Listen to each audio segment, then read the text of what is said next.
धोखेबाज पत्नी की कहानी। पुराने जमाने की ये कहानी है। एक प्रदेश में एक व्यापारी ने प्रेम विवाह लव मैरिज किया।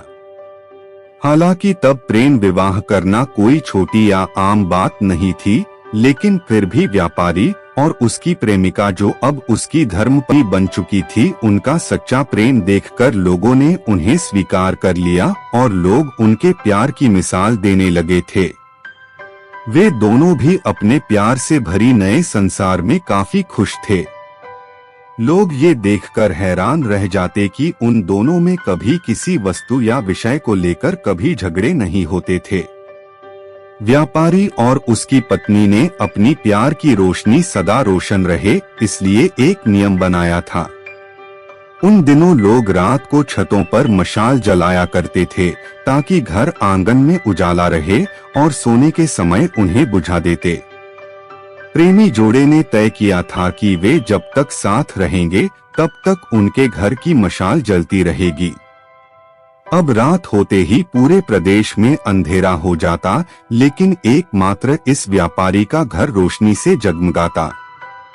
इस प्रदेश का राजा एक बड़े से महल में रहता था। हर रात को सोने से पहले वो अपनी रानी के साथ महल के छत पर जाकर आसमान के नजारे देखता था।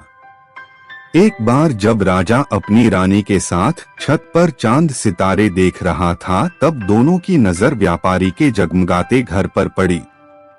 राजा और रानी दोनों ही उसके बारे में चर्चा करने लगे। राजा ने कहा, इस प्रेमी जोड़े में पति समझदार है, इसलिए उनका साथ अच्छे से चल रहा है। रानी राजा से सहमत नहीं थी। रानी का कहना था, जरूर पत्नी ही ज्यादा समझदार होगी और वह पति के और उसके घर वालों के गलतियों को नजरअंदाज कर देती होगी। इसके बिना उनके परिवार का इतने अच्छे से चलना संभव नहीं है। राजा रानी की चर्चा बहस में और फिर बाद में झगड़े में बदल गई। अंत में राजा ने कहा कि हम क्यों झगड़ा करें, एक काम करते हैं, उनकी परीक्षा लेते हैं और देखते हैं कौन ज्यादा समझदार है। रानी को भी यह सुझाव पसंद आया। राजा ने उनकी परीक्षा लेने के लिए एक योजना रानी को बताई। अगले दिन योजना के मुताबिक रानी ने व्यापारी के घर एक स्त्री को भेजा। वह स्त्री व्यापारी के पास गई और उससे बोली, मैं तुम्हारे लिए रानी का एक संदेश लेकर आई हूँ। वो स्त्री संकोच करते हुए व्यापारी से बोली कि रानी को तुम बहुत पसंद आ गए हो, अगर तुम अपनी पत्नी को छोड़ दो या उसकी हत्या कर दो, रानी तुमसे शादी करने के लिए तैयार है। महिला की बात सुनकर व्यापारी को गुस्सा आ गया, लेकिन उसने अपने गुस्से पर काबू रखते हुए उस महिला से कहा कि ऐसी 1000 रानियां भी आ जाएगी तब भी मैं अपनी पत्नी को धोखा नहीं देने वाला। तुम मेरी तरफ से रानी से माफी मांग लेना और कहना ऐसा प्रस्ताव दोबारा ना भेजें। उस स्त्री ने व्यापारी ने जो कहा था वह बात राजा और रानी को जाकर बता दी। व्यापारी का ऐसा जवाब सुनकर राजा खुश हो गया, क्योंकि राजा जैसा सोचता था व्यापारी उतना ही समझदार निकला। अब व्यापारी की पत्नी के परीक्षा की बारी थी। राजा ने एक आदमी को उसके पास भेजा। आदमी ने व्यापारी की पत्नी से कहा, राजा को तुम पसंद आ गई हो। राजा ने कहा है, अगर तुम अपने पति को मार देती हो तो वो तुम्हें उनकी रानी बना लेंगे।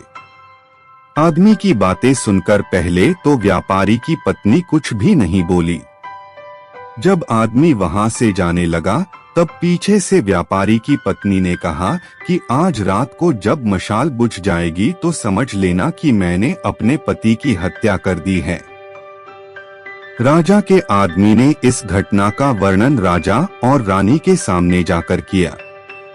राजा को व्यापारी की पत्नी पर काफी गुस्सा आया, लेकिन रानी ने राजा से कहा कि वह सिर्फ ऐसा कह सकती है, कर नहीं सकती, आखिर वह उसकी पत्नी है और प्रेमिका भी। राजा ने तय किया कि व्यापारी को खतरे में नहीं डालना चाहिए, इसलिए राजा ने अपने कुछ सिपाहियों को आदेश देकर उसके घर के पास खड़ा रहने के लिए कहा। राजा ने उनको समझाया कि जैसे ही व्यापारी के घर की मशाल बुझे तो तुरंत उसके घर में घुस जाना और व्यापारी को बचा लेना। रात होते ही राजा और रानी अपने महल के छत पर आकर व्यापारी के घर की तरफ देखने लगे।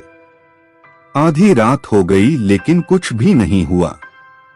रानी राजा से कहने लगी, देखा मैं कहती थी ना कि वो सिर्फ कह सकती है, ऐसा कर नहीं सकती। रानी ने यह शब्द कहे ही थे कि राजा ने देखा कि व्यापारी के घर की मशाल बुझ चुकी है। राजा को व्यापारी की चिंता होने लगी। थोड़ी देर बाद राजा के वह सिपाही जो व्यापारी की सुरक्षा के लिए वहां खड़े थे राजा के पास आए और उन्होंने राजा को व्यापारी की मौत की खबर सुनाई। राजा ने कहा, तुम्हारे होते हुए व्यापारी कैसे मर सकता है? सिपाहियों ने कहा कि उसकी पत्नी ने दिन में ही जहर दे दिया था और रात को पति के मरने के बाद उसने घर की मशाल बुझाई, इसलिए हम कुछ भी नहीं कर पाए। राजा को इस घटना से न सिर्फ व्यापारी की पत्नी से बल्कि औरत जात से ही नफरत हो गई। व्यापारी की पत्नी के बेवफाई के विचार उसे पूरी रात आते रहे। राजा उस रात एक भी मिनट सो नहीं पाया। राजा को इस बात का काफी पश्चाताप हुआ कि उसकी वजह से व्यापारी को अपनी जान गंवानी पड़ी।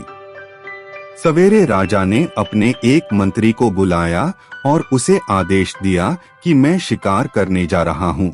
जब तक मैं लौटूंगा इस प्रदेश की सभी महिलाओं को गला काटकर मार देना। राजा का ऐसा आदेश सुनकर मंत्री ने राजा को काफी समझाने की कोशिश की, लेकिन राजा उसकी एक भी बात सुनने के लिए तैयार नहीं था और राजा ने उसे धमकी दी कि अगर तुमने यह काम पूरा नहीं किया तो सबसे पहले मैं तुम्हें ही मौत की सजा दे दूंगा। राजा के शिकार पर जाने के बाद मंत्री काफी चिंता में डूब गया।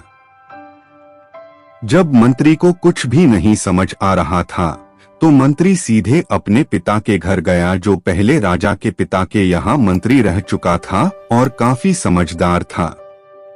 मंत्री ने अपने पिता को सारी बात बताई। बेटे की बात सुनने के बाद उसके पिता ने उसे कहा कि सबसे पहले तुम कहीं पर छुप जाओ, क्योंकि राजा जब लौटेगा और देखेगा कि तुमने उसका हुक्म नहीं माना है तो वह तुम्हें सजा देगा। मैं देखता हूँ, किसी तरह राजा को समझाता हूँ। रात को जब राजा लौटा और उसने देखा कि उसके प्रदेश में सभी महिलाएं पहले की तरह ही अपना काम कर रही है, घूम रही है, तो उसे मंत्री पर बहुत गुस्सा आया। हर जगह तलाश करने के बाद जब मंत्री नहीं मिला तो राजा सीधे मंत्री के पिता के घर जा पहुंचा। राजा ने मंत्री के पिता से मंत्री के बारे में पूछा। मंत्री के पिता ने राजा को शांत करने के लिए पानी दिया, बैठने के लिए कहा और बाद में राजा से पूछा कि आप क्यों सभी महिलाओं को मारना चाहते हैं। राजा ने व्यापारी वाली पूरी कहानी मंत्री के पिता को बताई। मंत्री के पिता ने राजा से कहा कि आपने जो फैसला किया है मैं उसे सही या गलत नहीं बता रहा हूँ, लेकिन मैं जो एक छोटी सी कहानी जो मैं जब मंत्री था तब मेरे साथ घटित हुई है वह मैं आपको सुनाता हूँ। उसे सुनने के बाद आप जो फैसला करेंगे वह हम सब मान लेंगे। मंत्री के पिता ने कहा, एक दिन में जंगल से गुजर रहा था। अचानक एक नकाबपोश घोड़े पर सवार होकर आया और मुझे बंदी बनाकर घसीटते हुए कब्रिस्तान लेकर गया। वह मुझे एक कब्र के पास लेकर आया। वहां पर पहले से एक कब्र खुद ही हुई थी और एक सर कटा आदमी उस कब्र में था। उस नकाबपोश ने मुझे उस कब्र में मिट्टी डालने के लिए कहा। जब मैंने कब्र को पूरी तरह मिट्टी से ढक दिया तब उसने मुझे बाजू में एक और कब्र खोदने के लिए कहा। मुझे लगा यह दूसरी कब्र मेरे लिए ही खोदी जा रही है। कब्र पूरी तरह तैयार होने के बाद उस नकाबपोश ने अपने चेहरे से नकाब हटाया तो मैं देखकर चौंक गया, क्योंकि वह एक बहुत ही सुंदर महिला थी। उसने मुझे कहा कि तुम डरो मत, यह कब्र तुम्हारे लिए नहीं है, बल्कि यह कब्र मेरे खुद के लिए है।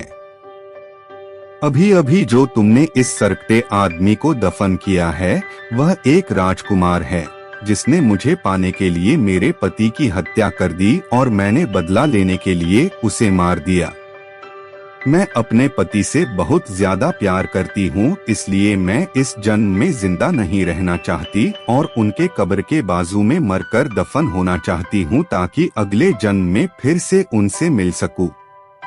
इतना कहकर उस महिला ने अपनी गर्दन पर चाकू रखकर गर्दन काट ली और उस कब्र में गिर पड़ी। मेरे पास कोई दूसरा उपाय नहीं था क्योंकि मुझे पता चल चुका था कि वह मुझे सिर्फ अपने आप को कब्र में दफन करने के लिए वहां तक लेकर गई थी, तो मैंने उसे दफन किया और अपने घर वापस लौट आया। महाराज, आपने जिस घटना को देखा है उसमें एक महिला ने धोखेबाजी की है, लेकिन मैंने जो कहानी सुनाई है, मैंने जिस घटना को अनुभव किया है, उसमें एक महिला ने अपने पति के प्यार में अपनी जान दे दी। अब आप ही बताइए महाराज, अगर एक महिला बेवफा निकली तो क्या सभी महिलाएं बेवफा होगी? एक महिला के किए की सजा सभी महिलाओं को देना क्या उचित होगा? राजा को बूढ़े मंत्री की बात अच्छी तरह से समझ में आ गई और उसने सभी महिलाओं को मारने का ख्याल अपने मन से निकाल दिया। दोस्तों, यह कहानी हमें समझाती है कि दुनिया में भिन्न भिन्न तरह के लोग हैं, भिन्न भिन्न तरह के उनके विचार है और उतने ही अलग तरह के सबके व्यवहार है। हम एक आदमी का व्यवहार देखकर बाकी सब के लिए कोई फैसला नहीं कर सकते। आज के दौर में यह बात बहुत अच्छी तरह से सबको समझनी चाहिए, क्योंकि आजकल ऐसा होता है कि जब कोई प्यार में धोखा खाता है तो वह सभी औरतों को या फिर सभी पुरुषों को नफरत की दृष्टि से देखने लगते हैं, सभी को एक ही तराजू में तौलने लगते हैं। आपके इस कहानी के बारे में क्या विचार है, जरूर बताइएगा।